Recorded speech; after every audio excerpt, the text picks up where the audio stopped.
it's Ray from Pro Shaper Workshop in Charlton, Massachusetts, and we're back on the Scout series. We're doing the restoration of the sheet metal.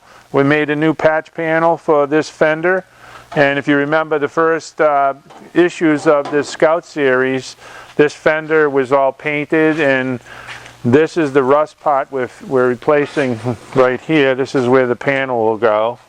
And that'll be probably the next issue is we'll cut that out and fit that new panel in. We still have a rust issue here. We're going to replace this little bit here. And then some on the front edge too. After we get that panel in, we'll replace that. But we use navel jelly on this fender. And most of the rust is gone. This will be probably replaced. This is all going to get replaced. We need a little rust removal there and some here. This will be replaced here. But you saw that the hood had this really heavy coating of rust all on the entire hood. And just with navel jelly, about a foot square at a time, we've cleaned that all off nicely. There's still a residue of paint around the edges that needs, and a few little rust spots still. But no sandblasting, no damage whatsoever. This hood is in really nice shape. And the underneath is in pretty decent shape too. We got to take the paint off of that. You've probably seen in the background today, we put this wheel in place. My super volunteer Frank built this wheel up. And we did this one a little bit different than the other YouTube wheel, which is what we made this with. We're using bigger anvils on this and bigger wheels, top wheel on it, and we put that a little additional slice in here, the little triangle, to strengthen that up a little bit there. And we're going to call this the Gold Edition. And we got to get the adjuster and everything back on it, and that'll be in the next couple days or so. Let's get over here to the other YouTube English wheel, the Silver Edition.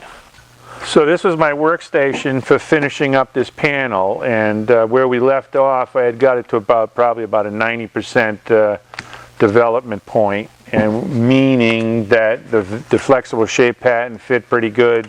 The gauges were really close and everything, but they needed to be fine-tuned a little bit. So off camera, I was going to do it on camera, but it's a little tedious to see it. I took and checked all the gauges, and any deficiency, this is gauge number 1, it goes this way, and any deficiency, I wheeled it a little bit and would fill that up. And the process is, if you see a deficiency in a gauge, say if this gauge shows a deficiency in this gauge, the corresponding gauge is right in that spot where it's a little low, shows a deficiency, then there's probably a problem there. And if you go too far, the flexible shape pattern will get loose on the edges. That didn't happen. So I slowly dialed all these in a few spots. I was putting this arrangement, the bending most of it with the wheel before, if you've looked in the last video. On this one, to locate it really good, I did just a corner of the bench here, which is radius nicely, has a blanket on it, and I just took it like this and I push it a little bit, and this becomes a fulcrum block. I have a fulcrum block post dolly deal, but this worked out really good. So we got the area value, which is expressed by the flexible shape pattern, and we have the arrangement value all dialed in now. And that's a simple little process. You set the area first with the flexible shape pattern, get it as close as you can. In this case, when you have a low crown, you have to rely a lot on these gauges. So we use the gauges. Gauge goes over here. We use the gauges, and the only time when you use a gauge, say, we'll use this number 2 gauge in the center. This is probably the best way to understand it. This number 2 gauge, it has an index point. We'll put it right there, and you can see how that fits really nicely. Now, if this was deficient in area, meaning it hadn't been fully developed, it would have a big gap there, say like 1/4 of an inch or 1/8 of an inch or something. But then you go to a close by gauge, number 6. No, that's number 9. I was looking at, there it is here, number 6. and we put number 6 on, and if number 6 has a gap too, so if your north-south gauge and east-west gauge are both saying that there's a gap there, there is a gap there, even though the flexible shape pattern can feel tight, and you'll have to put a little more area in it. You won't get the gauges to sit right. You won't be able to bend the metal, set the arrangement correctly until you add that little bit of area. Area is primary. Now remember, this gauge system in the flexible shape pattern, this is all external buck.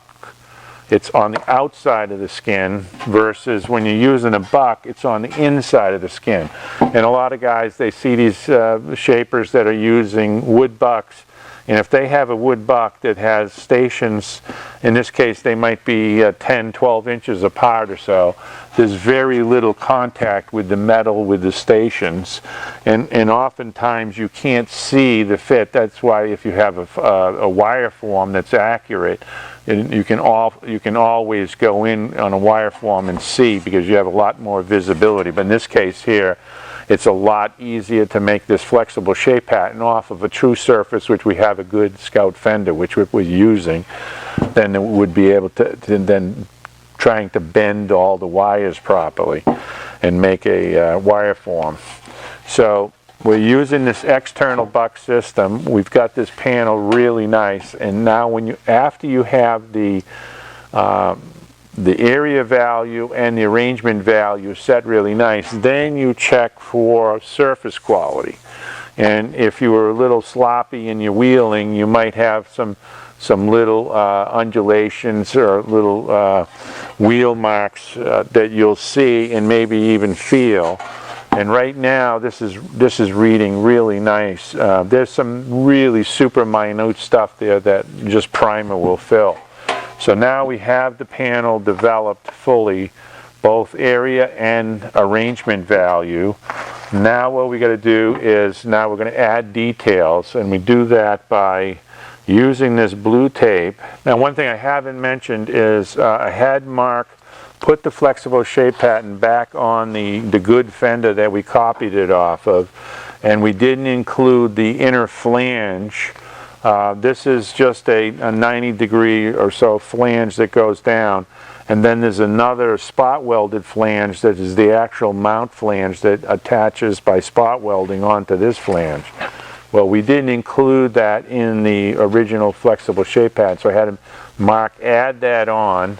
Then after it was fully developed here, we taped this on, and with the new addition of that little swath of flange, we generated this line right here, that's the content of that flange that is now, it's tapered a little bit because the fender tapers down, and the mounting flange, which we'll have to make up separate, gets spot welded onto that. So what we're going to do now is generate really nice lines, and the lines that are important right now is this top line is the most important line here. That's where it bends over and makes that 90-degree turn here. So we're going to use that magic marker is right on the outside of the flexible shape pattern, and you have to allow a little bit for the bend of the metal.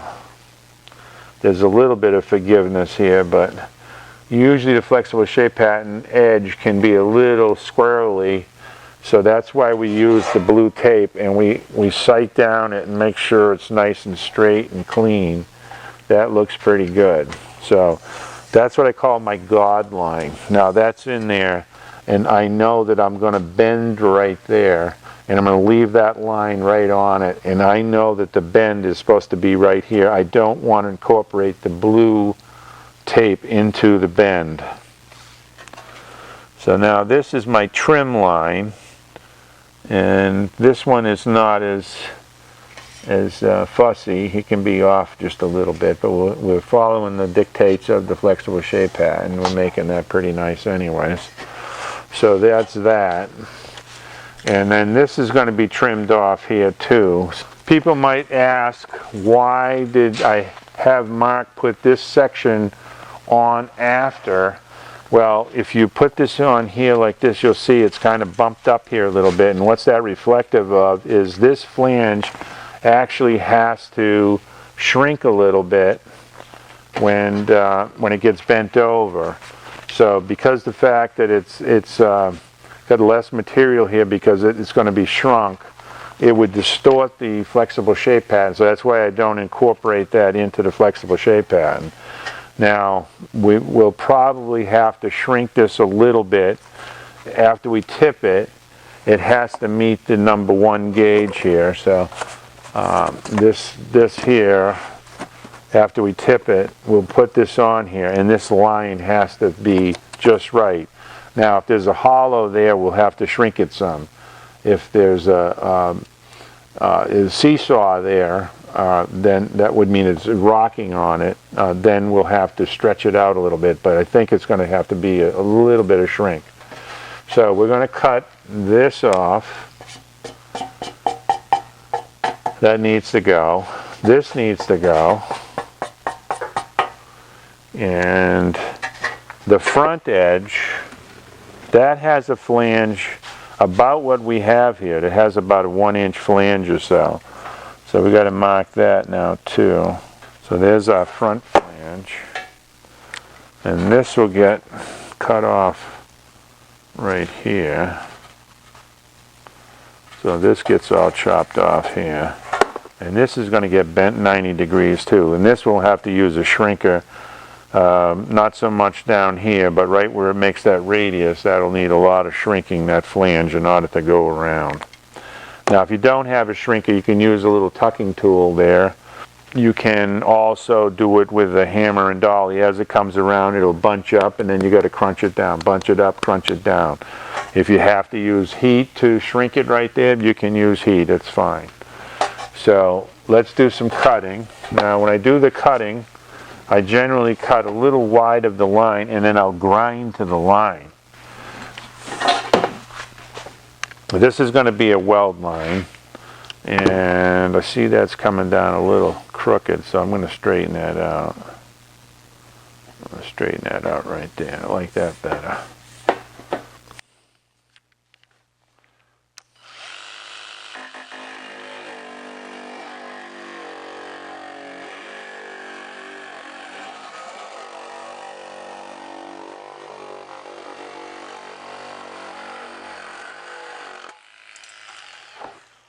So you can see there, if you got the light on it, you can see that little extra. I'm going to take my little 3-inch grinder with the 50 grit, and I'll grind that right to there, and I'll get a perfect edge. That's going to become a weld edge. Now the same thing's going to happen on the bottom. I could cut that bottom off. I might as well too. So we'll get all the trimming done right now. Let me mark that.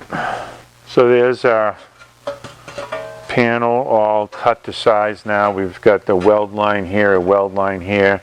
This will be our flange. This will be our flange. So that's the next order of business. But first, we'll clean up this these edges that we'll grind right to the blue tape and get those really nice. So I get the little 3-inch grinder and grind those up. So now we'll grind this little excess off right here that I didn't get with the cutter. If you got the light just right, you can see it really good. Can you see that? Okay.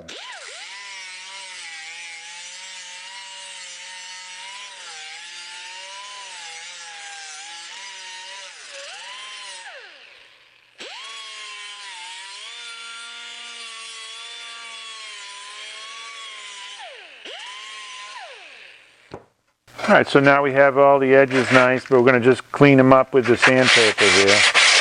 We're sanding them at a 45-degree angle, and that takes that little burr off.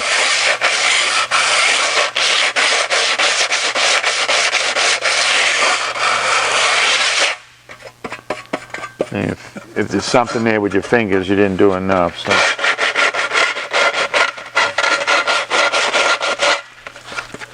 Feels good. Now to fine-tune this panel so that the gauges all fit, I did that off camera. I thought it would be a tedious thing because it's, fit the gauge. It's just like fitting to a bucket. It's a little bit tedious, but it's a necessary step. And if you want a precision panel, it's literally hundreds of measurements to get it precision. It just doesn't happen. It's hundreds of measurements, meaning you got to fit those gauges probably 100 times by the time you get everything all perfect. So now I have the edges all cleaned up, and I can peel off the cut line edges here. So it's all sized properly now. But I'm going to leave these two tapes on. These are the tip line tapes. The markers are where the tip lines are. They stay on right to the end, because we'll have to, I gotta get a razor and I'll cut these off here. And but you can see how nice that panel looks now, all trimmed up. It's just a really nice looking panel. Now the next step will be adding those details. We have the surface quality, we have the area value, we have the arrangement value. So we got those three developments all fully developed, and this will fit right on the Scout fender absolutely perfect. The next step is tipping this and tipping this. Now I have the option of tipping this one first. I'm going to get a little fouling over here. So maybe this one's, maybe I'll do that one first, because that result will show pretty quick and it's easy to shrink that one. And then we'll do this one second. Alright, so we want to tip this at forward edge 90 degrees down.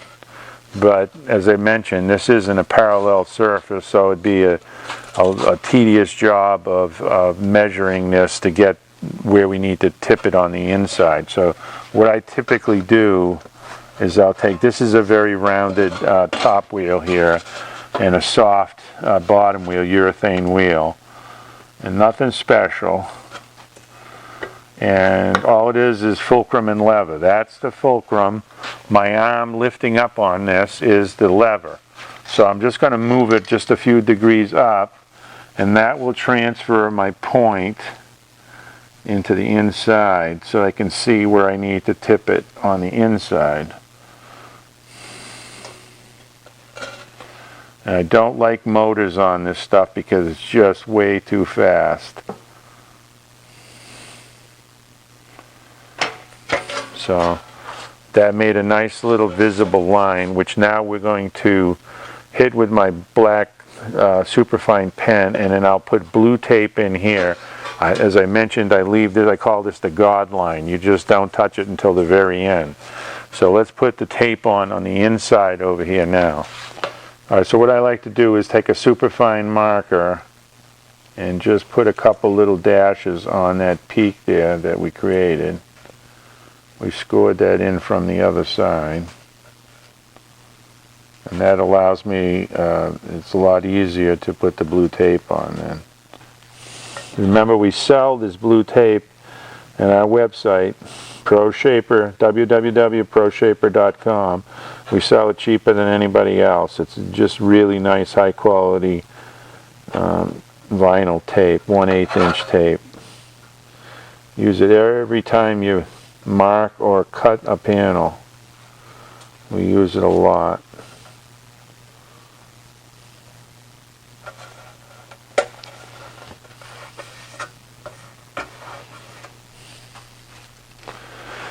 So we'll go back to the tipping wheel and we're going to tip that. Now as this tips up, it's going to have to be shrunk quite a bit. So we'll have to go to the shrinker. Right, so this is the flange that mates up with this flange for the front body panel.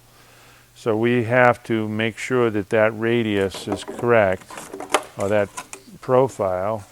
And that's the gauge that Mark made off of the other fender. And see, you can see that fits really nice. And it fits really nice on this panel right now. But we're going to tip this, and as we tip this, it upsets that, and then we'll have to adjust it with the shrinker.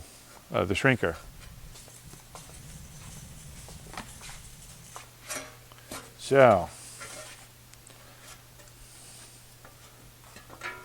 I'm going to run this through the tipping wheel, and we're going to tip it the correct way now.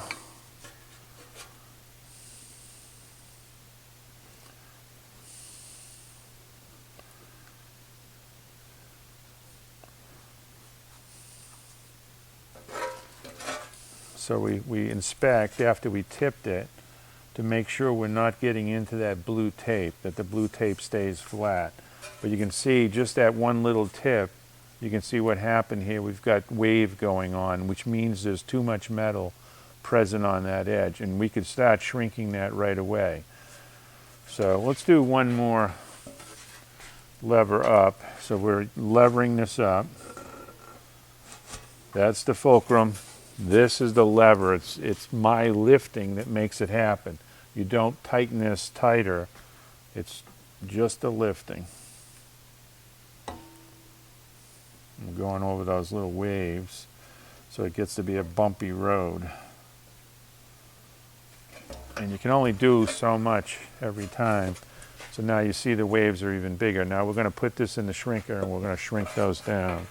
As I mentioned, if you don't have a shrinker, if you have a dolly in here and you hammer this up, it's going to be the exact same thing as a tuck shrink.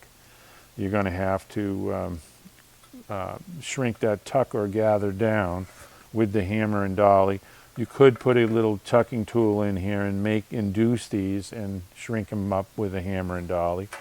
But I've got a nice stipple die in here and it does a really sweet job. So now you only want to go in about halfway or so. So slowly shrink this edge up. We're going to go in a little further after we get that wave out of there.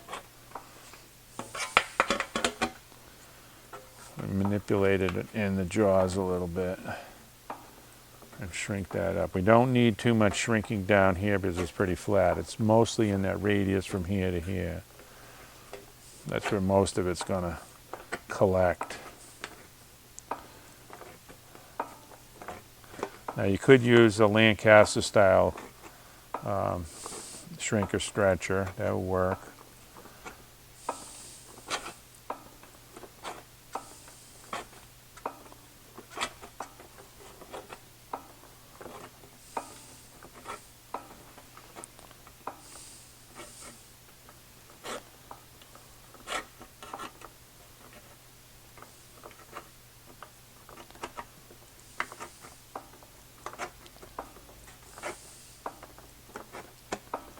We're going to use a hammer and dolly on this a little bit too later, just to clean this up a little bit.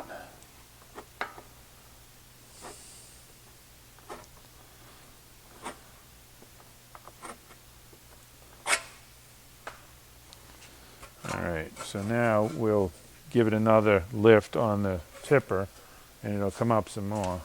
Run this through again.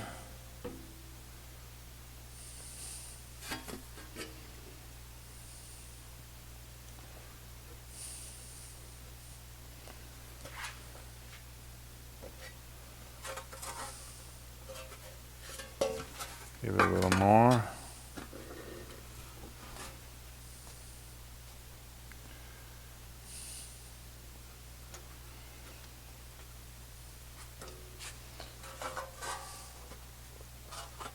And usually when you tip like this, right at the end it doesn't want to go, so I'm going to get a hammer and I'm going to help that a little bit. Let me go get my body hammer. So I got a nice little post dolly here instead of having just a dolly.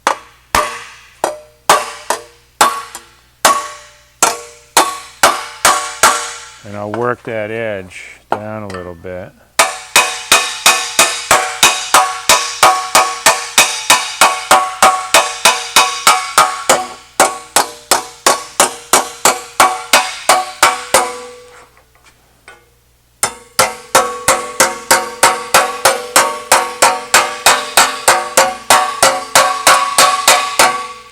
Slowly massage it.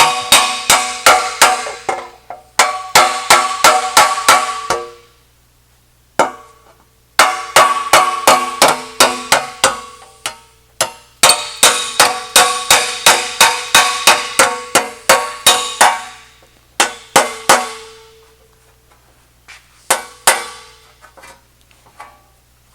want to sharpen this up a little bit.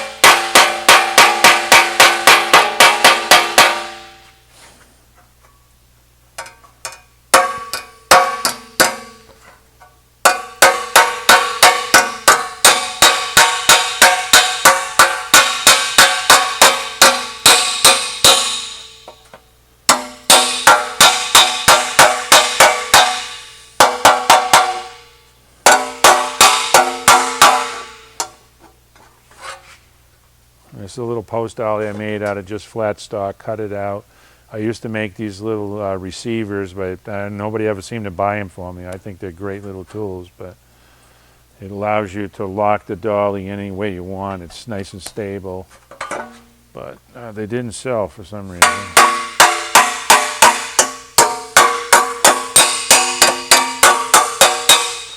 So now, we'll massage that a little bit more. It's always about tuning, but you see what we got here is there's our gauge index point right there. So we're quite a ways away. So now we have to shrink that to fit this number 4 gauge. So we go back to the shrinker. When we're doing this, we look for the widest area. It's right in the middle here, it seems.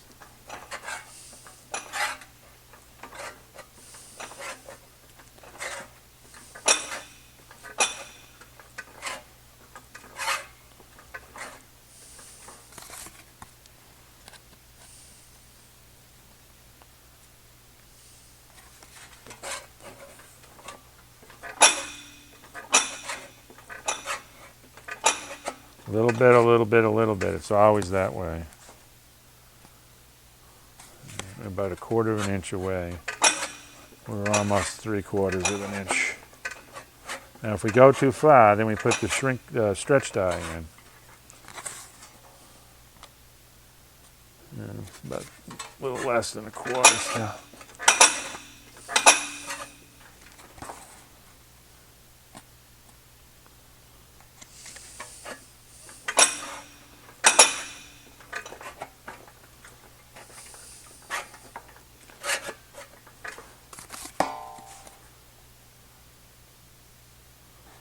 So now we're getting pretty close.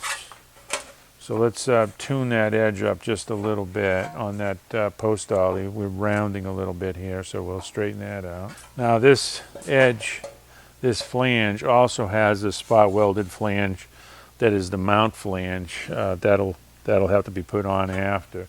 We have to make that yet too.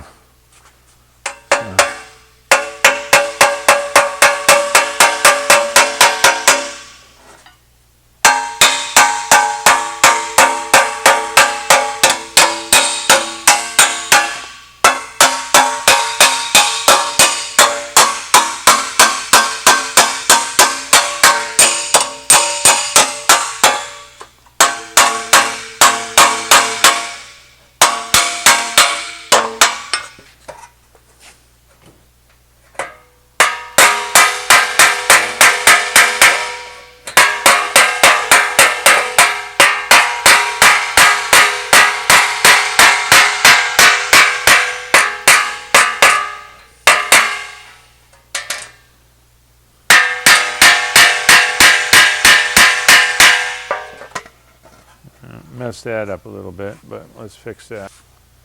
All right, so I bugged it up a little bit right here. This has a taper to it, and I wasn't accommodating for that taper, so let's see if I can.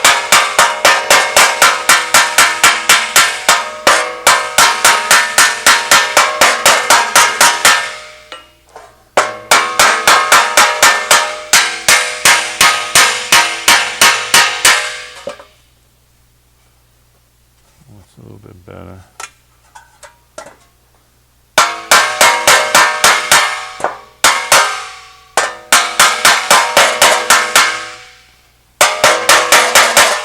So I'm going to have to do a little hammer and dolly work in that corner there. It's got bugged up a little bit, but let's check my gauge again.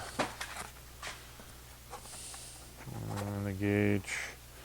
All right, so we got a little bit of fine tuning to do with the shrinker. Do that.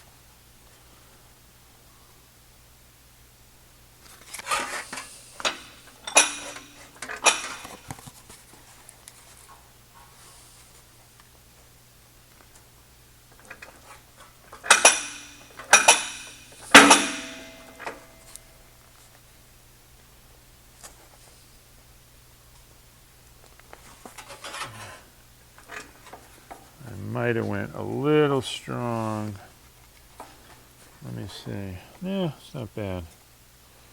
That looks pretty good. So we'll call that good. This edge is out a little bit. If you see, we'll have to planish that right there with the dolly and a slapper probably. What happens is when you shrink here, it pushes the metal out, and you'll end up with a little ski jump right here. We got to get that little ski jump out. So that'll be an operation we do later. All right, so that's going to mate up right there. This flange is all bugged up here. That's got to be clear. And it's a little bugged up here. It needs a little more angle yet. So that'll be some refinement of that flange, and we'll get that fitting perfectly right there. But now we're going to tip this flange here. Same deal on this one. We'll tip it the wrong way. We got a conflict here, so we're going to have to start inboard a little bit.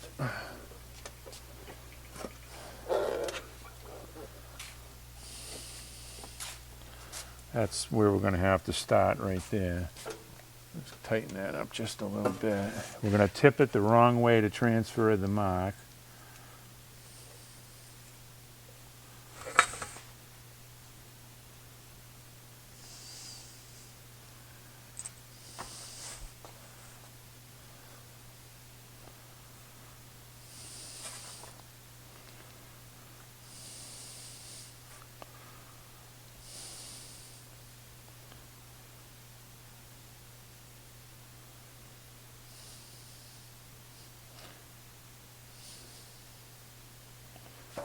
All right, now we've got that tipped, and now we're going to do the same thing. I'm going to take and put the blue tape in there so I can see where I got to tip it really nice. That little ski jump that's happened here after we tipped the edge and shrunk it, it might be a little difficult to get after we tip this flange, but now I can get my dolly in there, and I should get a beater bag on here, and I'll probably just massage that down with the slapper. All right, so we're going to get that little ski jump out. I got a dolly that'll go in there nicely. And we're just going to love tap that into submission.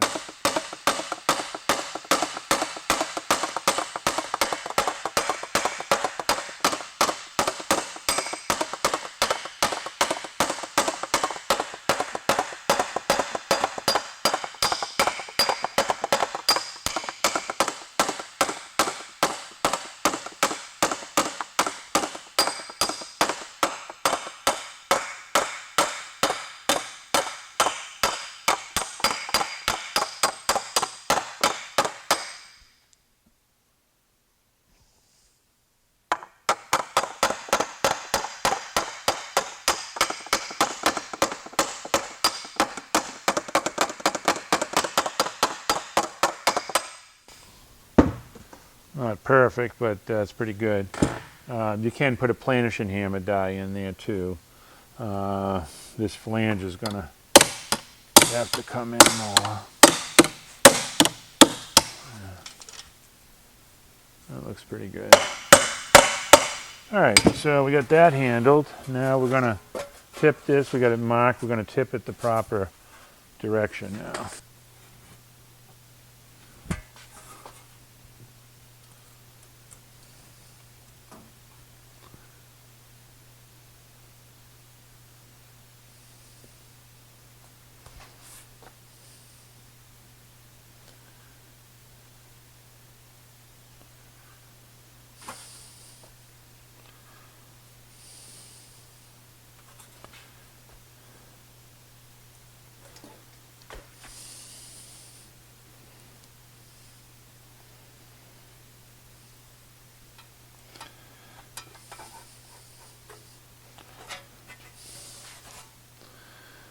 Looks good. We didn't encroach on the blue line.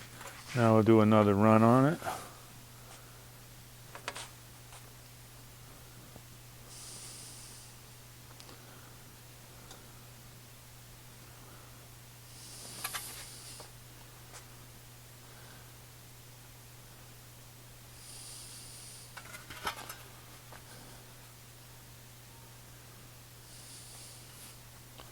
Again, this can be done with a hammer and dolly, not as nicely, but you'd have to clean up, a lot of cleanup after. So, you saw we hit the limitation of this one. It's hitting right here. So I got it started really nice. That's why I made this one, because of the limitations of that one. I also have a little bead roll that has a tipping wheel on it too. I could use that. Well, this one's going to be limited too. What do you know? Well, we might have to go to the little bead roller. An old F.S.P.We bead roller.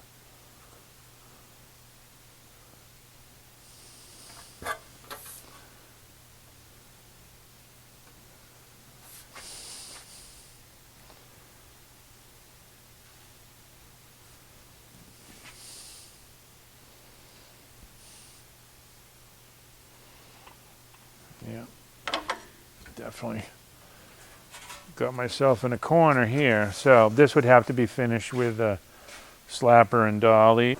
All right, so I'm using my low post dolly holder. I've got a hardwood little dolly in here. Register that on there, and just keep slapping that over. You gotta make sure you're right in the groove there.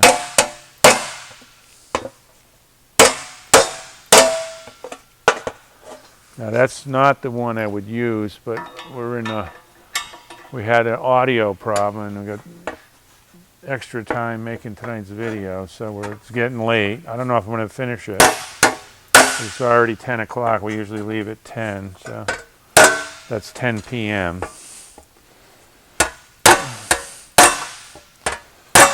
So this will require going over 90. We'll do as much as we can. And then the limitation on the shrinker will be, I probably won't be able to get in there, so it's going to be a little tough. And you're going to have to shrink that edge so that it fits this number 1 gauge.